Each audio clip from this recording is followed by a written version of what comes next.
Assalamualaikum warahmatullahi wabarakatuh. Jagana wajura wabetna jagana wajam. Kami sudah menerima sekali reke ban amos émission de la commune émission de la Arab 22h wala kawla 93 apa émission la wonata mon ko mo debbo di manaka émission ne xaram mbawi lar live wala direct Facebook am Iliman Ibrahim Ka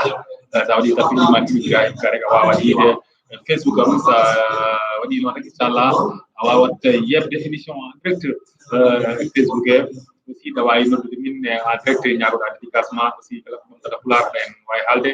e wadde 77 574 0022 77 574 0022 émission dental fu Iliman Ka kala alarba 20h ha 22h waktu ji jetati jemma ha waktu ji sappo e musidɗo mo Iliman Ka min jagore jagode émission kon jarama